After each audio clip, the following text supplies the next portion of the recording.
Have you ever felt trapped in a dark place, believing that change was impossible? Today's story is about such a man who built walls around his heart and got lost within them. But it is also about the quiet arrival of someone who, with soil-stained hands and a soul full of peace, came to show that even the hardest and most forgotten soil can one day bloom again. If you believe in the power of stories that touch the soul and inspire us to find light in the most unexpected places, join our community. Subscribe to the channel and turn on notifications so we can continue exploring these transformative journeys together. Behind a tall and imposing iron gate stood the Flower Valley Mansion. From the outside, it was beautiful, but inside it seemed more like a museum than a home. Silence ruled the place, a silence so heavy that the sound of a glass being set on the table seemed like a huge noise. The hallways were long, empty, and cold, and the marble floor shone so brightly that it reflected the ceiling, making everything appear even larger and lonelier. The few people who worked there moved like ghosts. They walked on tiptoe, spoke in whispers, and never looked each other in the eyes. Fear was an unwritten rule. Everyone knew that the slightest mistake could cost them their job.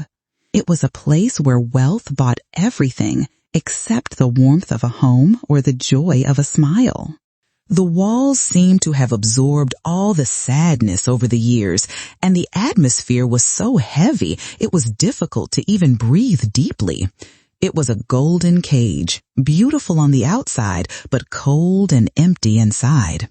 The person responsible for all this coldness was William, the owner of the mansion. He was a man who seemed to have forgotten how to smile. His presence was like a dark cloud that appeared without warning, and everyone felt a chill when he was near. His gray eyes did not seem to see people, only the mistakes they might make. To him, his employees were not human beings. They were just pieces in his game of perfection. His cruelty was quiet but cut deep. One day, a new maid, still nervous, let a single drop of water fall on the floor while tending to the flowers. William, who saw the scene from afar, approached silently. The girl was paralyzed with fear. He knelt down, looked at the drop of water, and then at her with a cold stare. "I don't tolerate failures," he said in a low and firm voice, "no matter how small. Take your things and leave." Without saying anything further, he turned around and walked away, leaving the young woman quietly crying. To William, emotions like compassion and forgiveness were signs of weakness. He ruled his small world with an iron fist, and his heart seemed to have turned to stone long ago. It was on a morning like any other that the mansion's gate opened to welcome Charles, the new gardener. He was the opposite of everything in that place. His clothes were simple and worn, and his hands, rough and calloused, showed he was a man of hard work. The dirt under his nails was like a badge of his trade. Upon entering the property, Charles did not seem impressed by the size or luxury of the house. His calm eyes were focused on the small things, the color of a falling leaf, the trail a snail left on the damp path, the resilience of a small plant stubbornly growing in a crack of the wall. He carried a peace that seemed impossible in that environment. As he passed by an employee sweeping the floor with his head down, Charles gave a slight smile and said, "Good morning." The man was startled by the gesture, looked around to see if William was nearby, and just nodded without responding. But that simple good morning was like a small stone thrown into a still pond, creating ripples no one could yet see. Charles did not bring just his gardening tools. He brought his own light, a calmness unafraid of the darkness that dominated the mansion. When Charles passed through the small iron gate leading to the backyard garden, he understood the true ailment of that place. If the mansion was a cold shell of perfection, the garden was its wounded and exposed heart. It was a neglected chaos, or a chaotic mess of neglect. Weeds, strong and aggressive, entwined around the trunks of trees that were once noble, slowly suffocating them. Flowers that should have brightened the environment now hung with their heads lowered, pale and almost lifeless, struggling for a bit of sunlight.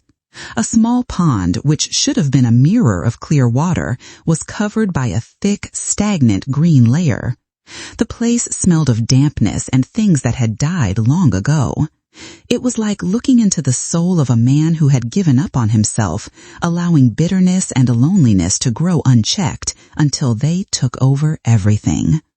Another person, upon seeing that scene, might feel discouraged or think the task was impossible, but not Charles. He walked slowly among the forgotten plants, touching a dry leaf here, moving a broken branch there. He didn't just see the disorder. In his silence, he saw what the garden could become. He saw the strength of a root still clinging to the soil, the promise of a flower bud refusing to die. There was no judgment in his gaze, only deep compassion and a quiet willingness to begin. He picked up his tools, not with the haste of someone eager to finish a task, but with the patience of someone about to care for something precious. That garden wasn't just a job for him, it was a mission. While Charles began his silent task outside, fear continued to dictate the rules inside. During the afternoon, when he entered the kitchen to drink a glass of water, one of the cooks, an elderly woman with kind yet frightened eyes, approached him. She looked both ways down the corridor before speaking, and her voice was barely a whisper. "Be careful, young man," she said. "The master, he doesn't like noise. He doesn't like to see anyone idle. Just do your job and don't draw his attention." Another employee, a young man polishing silver, just nodded in agreement, not even daring to look at Charles. They were trying to help him by sharing the survival rules of that place. The main one was, be invisible. Charles listened carefully and thanked them with a nod. He understood their fear. It was a real fear, learned over years of humiliation and coldness, but he couldn't feel that same fear. In his heart, there was a calmness that protected him. He felt sorry for those people who lived in fear every day, but he didn't fear William. He knew his truth was simple and his work was honest. The darkness of the house was strong, but Charles trusted in the small light he carried within himself. He returned to the garden, not feeling the weight of the warning, but the certainty that his work there was more necessary than he had imagined. He didn't just need to care for the plants, he needed to show those people it was possible to live without fear. And the Master of Shadows, indeed, was watching. From his office on the second floor, William had a privileged view of the garden. It was his control tower, from where he supervised his small kingdom. That day, he looked out the window out of habit, expecting to see the new gardener working hurriedly and nervously like all the others. But what he saw puzzled him. Charles showed neither haste nor fear. He was kneeling, gently cleaning the soil around a nearly dead little plant with remarkable delicacy. At one point, Charles stopped, closed his eyes for a moment, and simply turned his face to the sun, as if receiving an embrace. William frowned. What was that? A pause? Laziness? He couldn't understand. In his world, people moved for only two reasons, fear or ambition. This man showed neither. He seemed content. Charles's serenity was an insult to William's logic. It was a piece that didn't fit into his puzzle of power and control. William tried to ignore it, return to his papers and his business. But the image of that simple man finding peace amid his ruined garden remained etched in his mind. For the first time in many years, something didn't make sense to William. A small seed of curiosity, tiny and unwanted, had been planted in his stone heart. In a forgotten corner of the garden, hidden behind a clump of weeds and covered in cobwebs, Charles found a rose bush. It was different from all the other plants. Its trunk was thick and twisted, like the arms of a very old lady, and it was covered in thorns. It seemed dead. Most gardeners would have pulled out that dry bush without a second thought, but Charles saw something more. He knelt down and carefully cleaned the base of the plant. He saw that, despite all the appearance of death, there was a tiny green shoot, almost imperceptible, stubbornly clinging to existence. That rosebush was a fighter. To Charles, it became the symbol of that garden and that house, something full of life yet stifled and forgotten. He decided to dedicate most of his energy to it. With his own hands, he pulled out the weeds around it one by one. He pruned the dry branches with surgical precision, as if freeing the plant from its bad memories. He loosened the soil and fed it with the best nutrients. It was slow and silent work.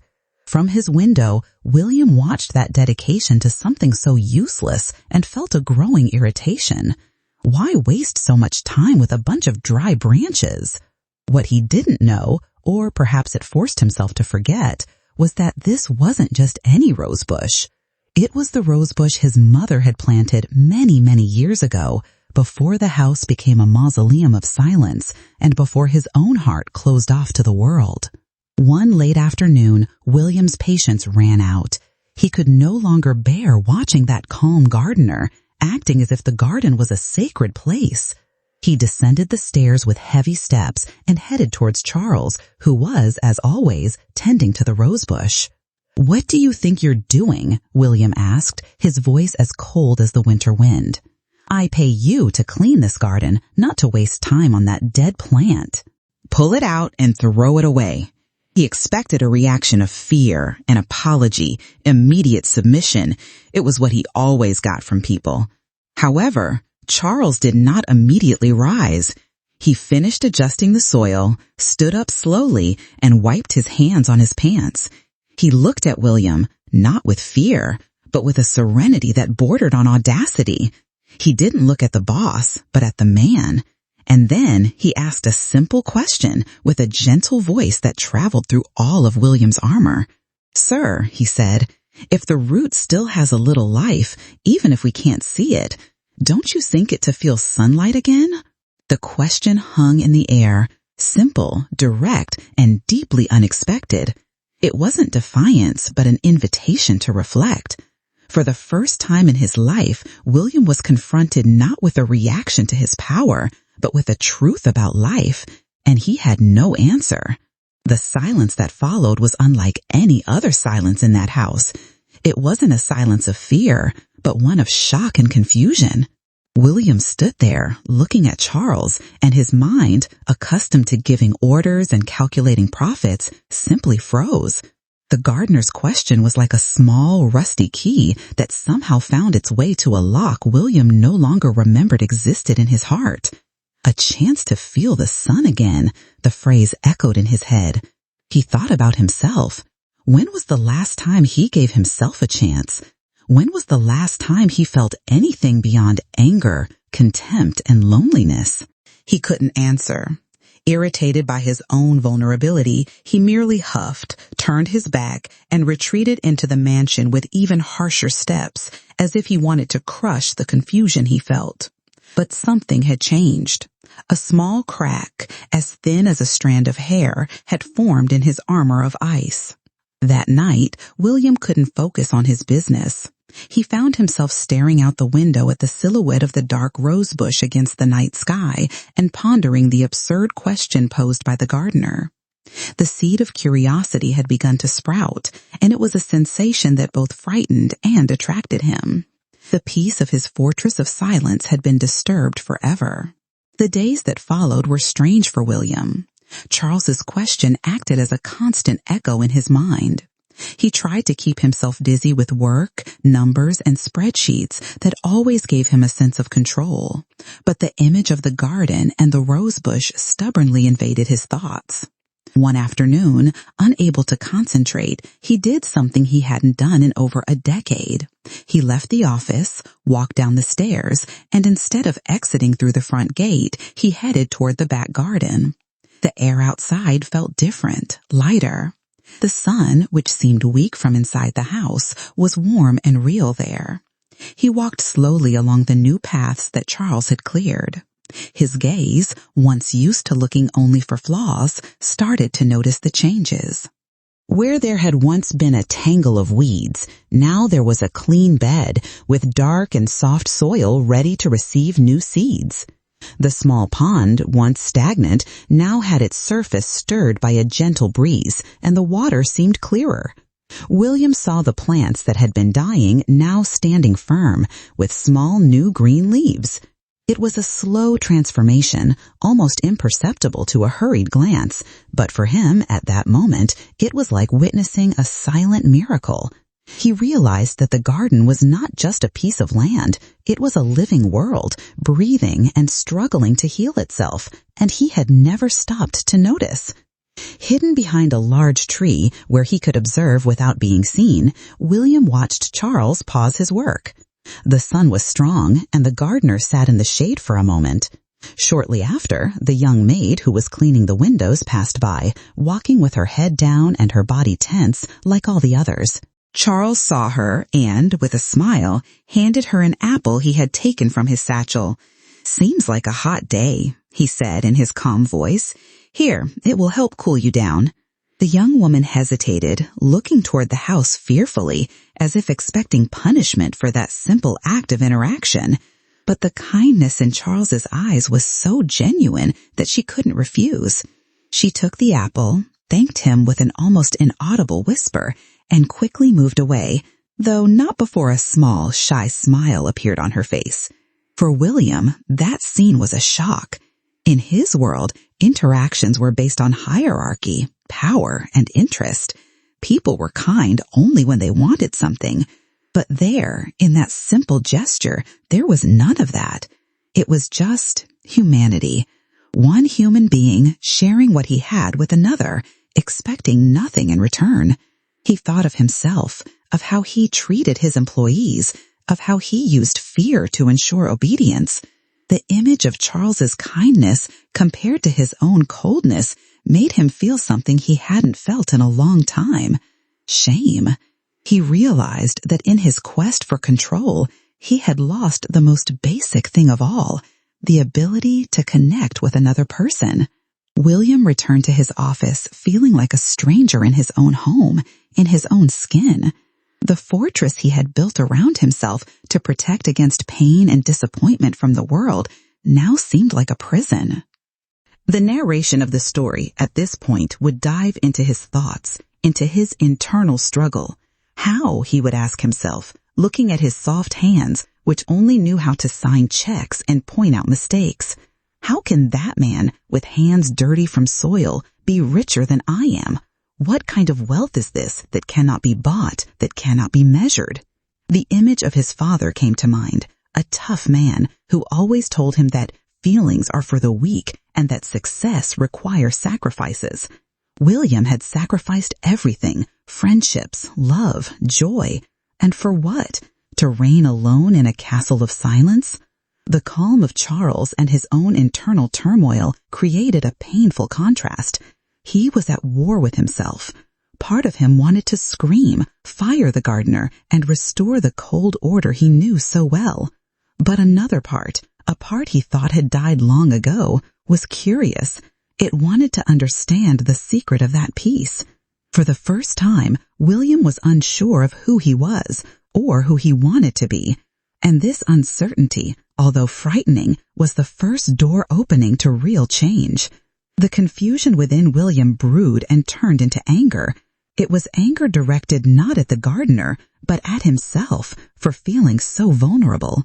In a desperate act to prove he was right, that the world was exactly as he had always believed, a place where everyone has a price and no one is truly good, he decided to set up a test. A trap to break Charles's calm and expose the fraud that in his mind must exist behind that facade of serenity. He knew that an antique pocket watch belonging to his grandfather, a piece of sentimental value, was kept in a small toolbox in the old greenhouse, a place only he and now the gardener frequented. One morning, William summoned Charles to his office. Beside him was the head of security, a large man with an expression as hard as his boss's. With calculated coldness, William said, "Charles, my grandfather's watch has disappeared. It was in the greenhouse, a place only the two of us have access to." The accusation wasn't direct, but it hung in the air, heavy and poisonous. William watched Charles's face, expecting to see panic, desperate denial, the lie forming in his eyes. He wanted to prove that, under pressure, everyone breaks, that kindness was merely a mask that fell at the first sign of trouble. He needed Charles to fail so his own world would make sense again. Charles did not panic. He did not raise his voice or stutter. He listened to the accusation in silence, his calm gaze meeting William's without hesitation. There was sadness in his eyes, not for himself, but for the man in front of him. After a long pause, which seemed like an eternity, he responded. His voice was firm yet gentle, with no trace of anger or fear. "Sir, I did not take your watch," he said simply. And then he added something that completely disarmed William. "But I can help you look for it. Sometimes the things we value most are just hidden under a bit of dust, waiting for us to look more closely." The response was a blow. William expected a fight, an argument, a denial that he could deconstruct. Instead, he received an offer of help and a metaphor that, he knew, wasn't about the clock. It was about him. Charles's dignity was an impenetrable wall. He didn't defend himself by attacking. He defended himself with his truth, a truth so solid and calm that William's accusation seemed small and vulgar. The head of security looked from Charles to William, confused, waiting for an order to act, but William was mute. The gardener's calm was not a facade. It was his essence, and in the face of that truth, William's lie crumbled. Defeated, William dismissed them both with a brusque gesture. Alone in his silent office, he felt like never before, small. He, the man who controlled everything and everyone, had used his most powerful weapon, intimidation, and it had failed. Worse than that, it had turned against him, revealing not Charles's weakness, but his own emptiness. He walked to the large window and looked at his reflection. He didn't see a powerful man, but a pathetic man who needed to weave lies to feel strong. A man so poor in spirit that he couldn't recognize kindness when it was right in front of him. In that moment, he confronted the hardest truth of all. The problem wasn't Charles. The problem wasn't the world. The problem was him. His entire life had been a race to accumulate things, money, power, possessions, in the hope that they would fill the hole in his chest. But the hole remained, deeper and darker than ever. Charles's presence hadn't created that void. It had merely illuminated it, forcing William to face it for the first time. He sat in his expensive chair, surrounded by all the luxury money could buy, and felt like the most miserable person in the world. The trial by fire had occurred, but the one who emerged burned wasn't the gardener. It was William's soul. And from the ashes of that confrontation, something new was about to be born. A few days passed, days of a different silence in the mansion. It wasn't the silence of fear, but the silence of reflection. William barely left his office, lost in his thoughts. Charles, on his part, continued his work with the same peace as always, as if nothing had happened. He held no grudges. His heart had no room for that. He continued to tend to the garden, and especially the old rose bush, which now seemed to respond to his touch. Small, green, and lush leaves had sprouted on its once barren branches, and a full, promising bud had formed at the end. Then, one morning, it happened. The sun rose and, as if responding to its call, the bud opened. It was a single rose, but it was the most perfect rose William had ever seen. It was a color of such deep red that it seemed to hold all the secrets of the world, and its petals opened in a delicate spiral as if dancing towards the sky. It wasn't just a flower, it was a statement. It was proof that life refuses to give up, that beauty can be born from pain, and that hope can bloom in the most forgotten places. The news spread through the house in whispers, but this time they were whispers of admiration, not fear. Every staff member, one by one, found an excuse to pass by the garden just to look at that little wonder and feel a bit of its strength. The rose became the new center of that universe, a silent sun that warmed everyone. William heard the whispers. He knew what had happened. With his heart pounding, he descended the stairs and walked to the garden. And there it was, the rose, shining in the morning light. It was his mother's rose. The image, the color, the gentle fragrance beginning to fill the air, everything transported him back to a time he had buried under layers of bitterness. A time when he was a boy, and his mother, with a gentle smile, showed him how life was a miracle. He stood there, motionless, for a long time, just looking. Charles was nearby, watering other plants, and saw William standing there. He approached slowly, without saying a word. It was William who broke the silence. His voice came out faltering, almost a whisper. "How?" he asked, without taking his eyes off the flower. "How did you do it? It was dead." He wasn't asking as an employer, but as a student, like a child witnessing magic for the first time. Charles stopped beside him and looked at the rose with the same usual affection. "I didn't do much, sir," he replied with his profound simplicity. "Life was already there inside, just waiting. I only removed the weeds that were suffocating it, gave it a little water, some sun, and most importantly, a bit of patience. The rest, the root itself did. The strength to bloom was always within it." Those words, so simple yet so powerful. They crossed the last ice barrier that remained in the heart of William. He finally understood. Charles wasn't talking about the rosebush. He was talking about him. The weeds were his pride, his fear, his loneliness. The water and the sun were the kindness, patience, and dignity that Charles offered him, even when he only offered disdain in return. The strength to bloom, the ability to love and feel had always been within him, suffocated, forgotten, but never dead. He was the abandoned rosebush. At that moment, the weight of decades of loneliness, anger, and sadness collapsed upon William. The dam he had built inside himself broke. His shoulders began to shake, and for the first time since he was a boy, William cried. They weren't tears of anger or self-pity, but tears of liberation. Tears that washed the dust from his soul, that irrigated the dry land of his heart. He cried for the mother he lost, for the man he had become, and for the chance to be someone different. Charles remained silently by his side, not with pity, but with deep respect, like a guardian of that sacred moment. He placed a firm yet gentle hand on William's shoulder, a simple gesture of support, of humanity. On that day, in the garden that was being reborn, under the gaze of a single red rose, a man also began to be reborn. The transformation of a man doesn't happen like thunder, but like dawn.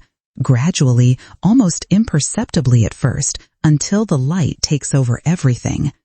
William didn't become another person overnight. The armor he wore for so many years didn't disappear. It was just cracked, and now the light could enter and exit. The true change was seen not in grand speeches, but in small gestures. The morning after his tears in the garden, William came down for breakfast. The staff, upon seeing him, instinctively lowered their heads and stiffened their shoulders, expecting the usual coldness. But instead, something different happened. As he passed by the young maid he once humiliated over a drop of water, William stopped. He looked at her, truly looked into her eyes for the first time, and with a slightly hoarse voice, still unaccustomed to kindness, he said, "Good morning, Maria." The girl was so shocked that she couldn't respond.